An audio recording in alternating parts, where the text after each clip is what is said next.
Good afternoon, Robert Scribbler here for a Jennette's Pier observation on January 3rd in conjunction with a Damar Hamlin tribute episode of the OBX Wave Report.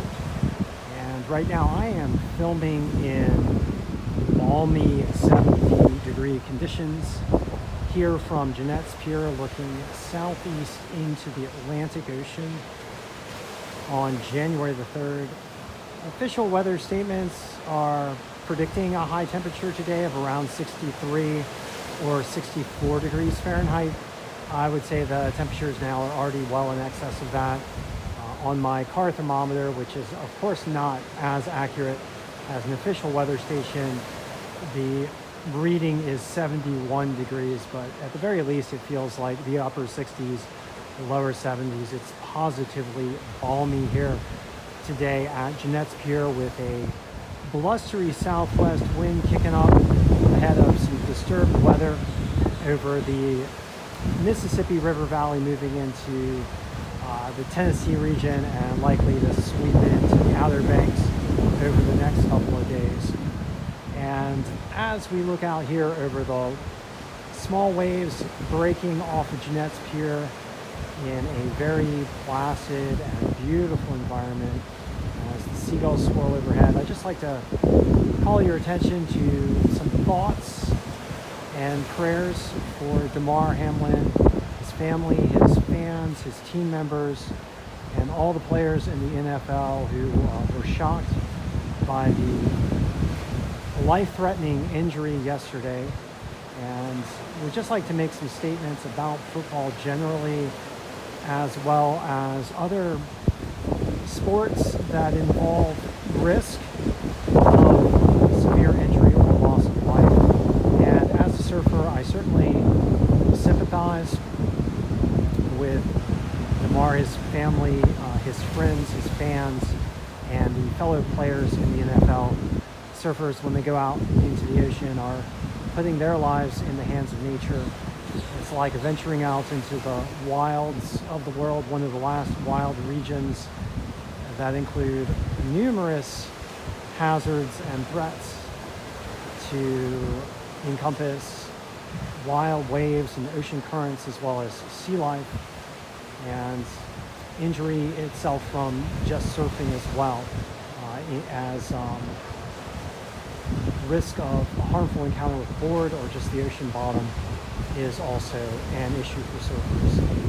But lately, for the NFL and for football in particular, it does appear that the intensity and extremity of the game have become greater of late, with stronger, heavier, more powerfully built football players coming into collision at higher and higher speeds, risking greater and greater injuries in various forms of trauma, as we witnessed yesterday. And I think someone mentioned, I don't remember who, but that many football players now experience was the equivalent to multiple car crashes every game. And I don't know, perhaps as fans and lovers of the game, maybe we should rethink what we expect of both players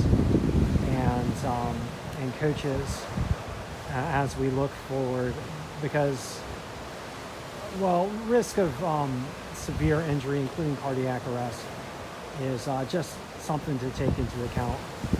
We take part in these sports for love of these sports and for love of the athleticism and the art form involved, and for, of course, the entertainment value.